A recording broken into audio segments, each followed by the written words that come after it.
السلام علیکم ورحمۃ اللہ وبرکاتہ۔ محترم بزرگوں، دوستوں، عزیز ساتھیوں اور پیاری ماں بہنوں، اللہ تعالیٰ کی ذات سے قوی امید ہے کہ انشاءاللہ آپ تمام حضرات بخیر و عافیت ہوں گے۔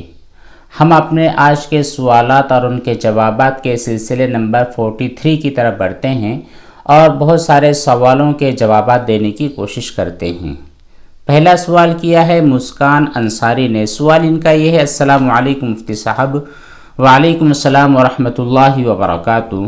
کہتی یہ ہیں کہ اگر کوئی انسان استنجا کے بعد طہارت پہ کوئی دھیان نہیں دیتا تھا، اب وہ پاکی رکھنے لگا ہے، تو ایسے سب جگہیں جو کہ پہلے ناپاک تھی اور وہاں پر ناپاکی پھیل گئی تھی، کیا سبھی کپڑوں کو پاک کرنا ضروری ہے، جیسے انڈر گارمنٹس وغیرہ؟ دیکھیے، طہارت اور صفائی انسان کا لازمی جز ہے۔ نبی کریم صلی اللہ علیہ وسلم نے اسلام میں طہارت اور پاکی کی بہت زیادہ اہمیت بیان فرمائی ہے۔ اس لیے ہر مسلمان کی ذمہ داری ہے کہ وہ طہارت اور صفائی کا خاص اہتمام کرے، اور یہ بھی نہیں ہے کہ طہارت اور صفائی میں اپنے آپ کو اس طرح مبتلا کر دے کہ اس کے علاوہ اور کوئی کام اس کو نظر ہی نہ آئے۔ درمیانی راستے پر چلنا یہ شریعت نے ہمیں سکھایا ہے، یہ تعلیم دی ہے۔ اس لیے گزشتہ زندگی میں آپ نے جو بھی کام بنا طہارت کے کیے ہیں، بنا پاکی کے کیے ہیں، اگر کوئی نماز بغیر وضو کے یا بنا غسل کے آپ نے پڑھی ہے تو وہ نماز درست نہیں ہے۔ ان تمام نمازوں کا حساب لگا کر دوبارہ انہیں ادا کرنے کی فکر کرے۔ اسی طرح جو کپڑے، سامان اور چیزیں ناپاک تھی، آپ نے ان کی طہارت اور پاکی کا کوئی خاص خیال نہیں رکھا تھا، اور آج بھی ان تمام چیزوں پر گندگی اور ناپاکی ہے، تو ظاہر بات ہے ان تمام چیزوں کو دھونا ضروری ہوگا۔ البتہ ایسے کپڑے اور ایسی چیزیں جن کے اوپر ناپاکی تھی لیکن درمیان میں وہ اس قدر دھو دی گئی ہے کہ اب اس کے اوپر کوئی نجاست نہیں ہے، تو پھر ان تمام چیزوں کے بارے میں آپ بہت زیادہ ٹینشن میں نہ رہیں، یہ تمام چیزیں پاک ہو چکی ہیں۔ عباس علی، ان کا سوال یہ ہے کہ کیا الکحل والا پرفیوم لگا سکتے ہیں؟ جی بالکل لگا سکتے ہیں۔ الکحل ملا ہوا جو پرفیوم ہوتا ہے تو اس میں کا جو الکحل ہوتا ہے وہ ناپاک نہیں ہوتا، ناپاک چیزوں سے نہیں بنایا جاتا، بلکہ عام طور پر جو پرفیومز بنائے جاتے ہیں ان میں پاک والا الکحل ملایا جاتا ہے۔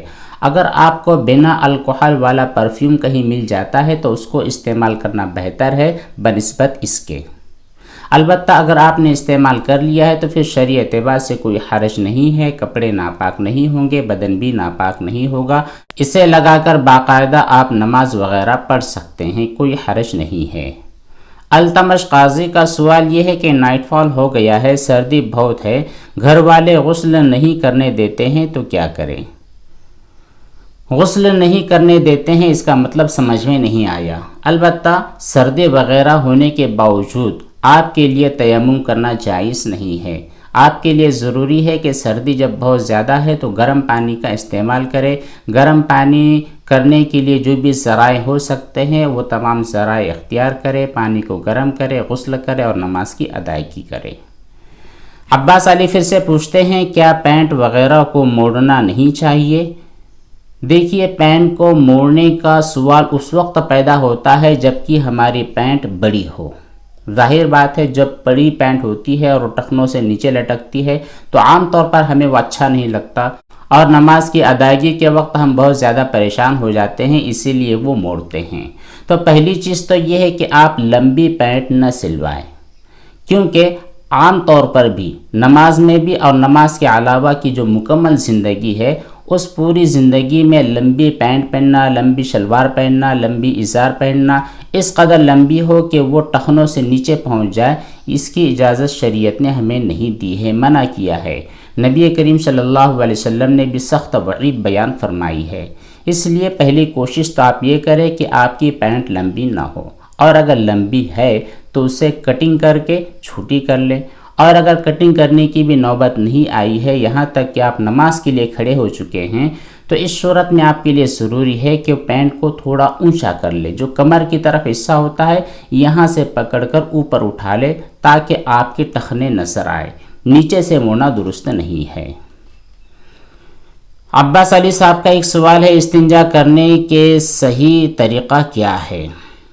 شرمگاہ پر لوٹے سے پانی ڈالتے وقت ہاتھ سے شرمگاہ کو صاف کر سکتے ہیں یا نہیں؟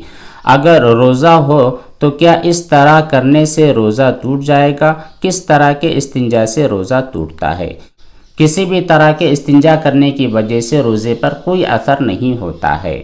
رہی بات استنجا کرنے کا صحیح طریقہ کیا ہے، تو اگر آپ نے پیشاب کی ہے اور پیشاب سے فارغ ہو گئے ہیں تو پھر پانی کسی لوٹے وغیرہ سے یا کسی نلکے سے ڈائریکٹ شرمگاہ پر ڈال سکتے ہیں، ہاتھ لگانا ضروری نہیں ہے۔ اور اگر نجاست ادھر ادھر پھیل گئی ہے اور آپ کو یقین ہے کہ جب تک آپ نے ہاتھ سے اسے صاف نہیں کیا اس وقت تک صاف نہیں ہوگی، تو اس صورت میں بائیں ہاتھ کا استعمال کرتے ہوئے اس نجاست کو صاف کر لے۔ جب آپ نے بائیں ہاتھ سے شرمگاہ کو چھوا ہے تو اس صورت میں آپ کا استنجا درست ہو جائے گا اور روزے پر کوئی فرق نہیں پڑے گا۔ شعبان اختر سوال کرتے ہیں کہ استنجا کا طریقہ کیا ہے، ہاتھ گیلا کر کے صاف کرنا یا کیا؟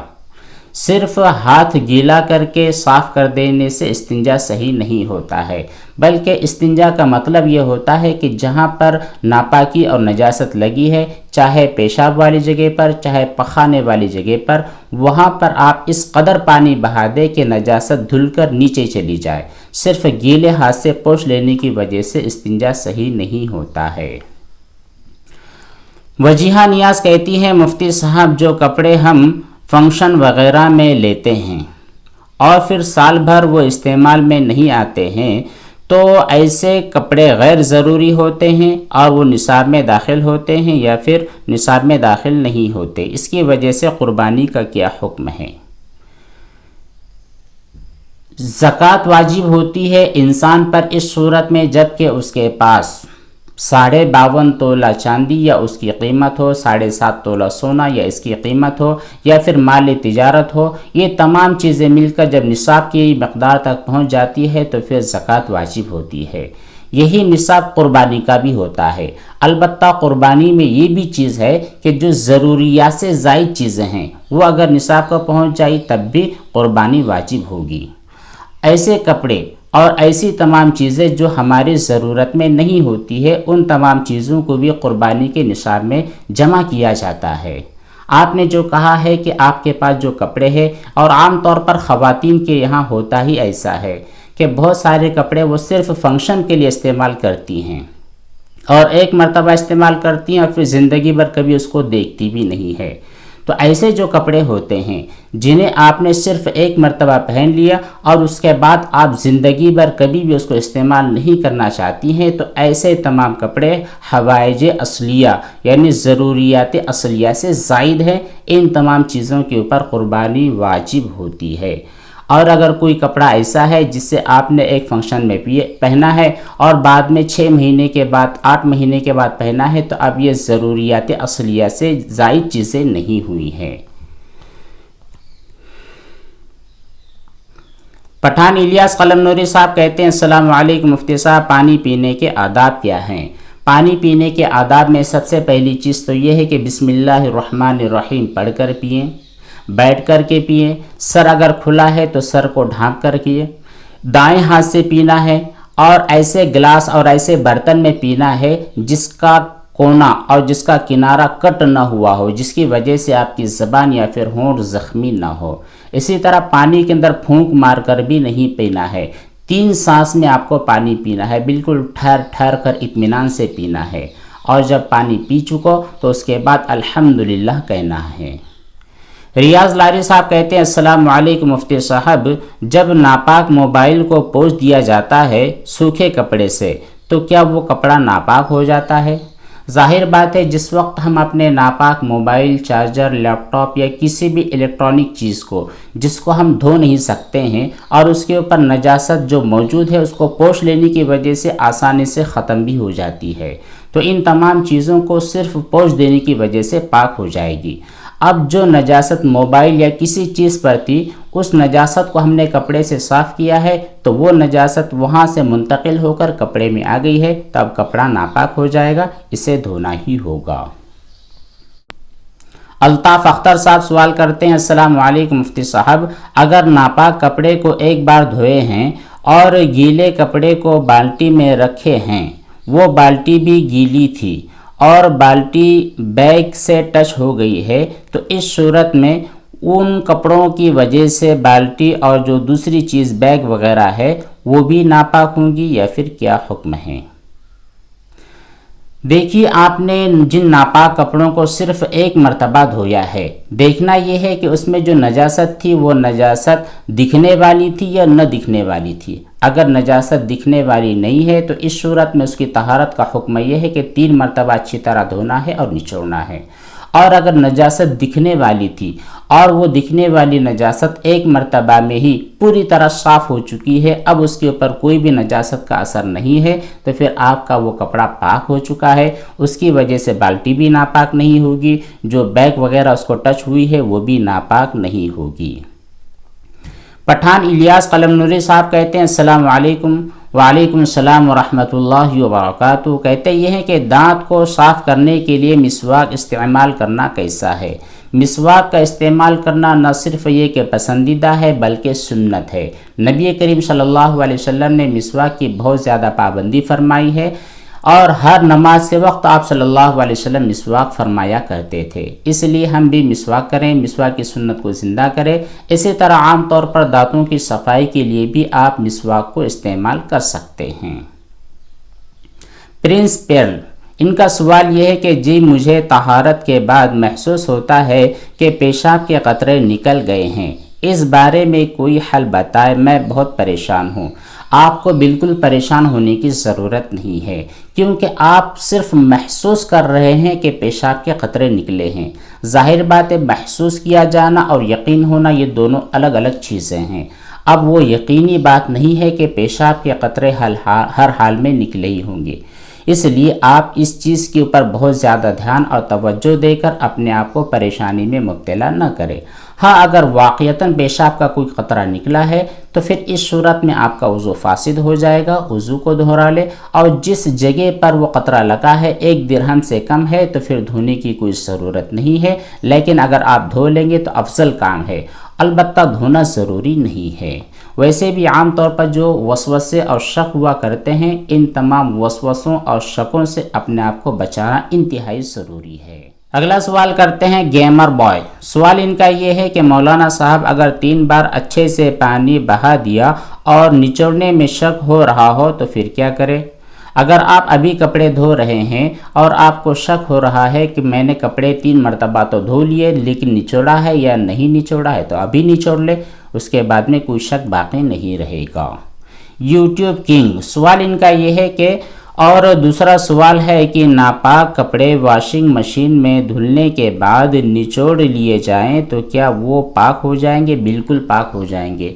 شرعی اعتبار سے جو طریقہ ہے واشنگ مشین میں کپڑے دھونے کا، اس طریقے کے مطابق اگر آپ کپڑے دھو لیتے ہیں اور 3 مرتبہ دھوتے ہیں اور ہر مرتبہ پانی نیچے سے نکال دیتے ہیں اور مشین کے اندر ہی آپ کے کپڑے سکھا دیے جاتے ہیں، تو پھر آپ کے کپڑے بالکل پاک ہو جائیں گے، کسی قسم کے شک اور پریشانی میں مبتلا نہ ہوں۔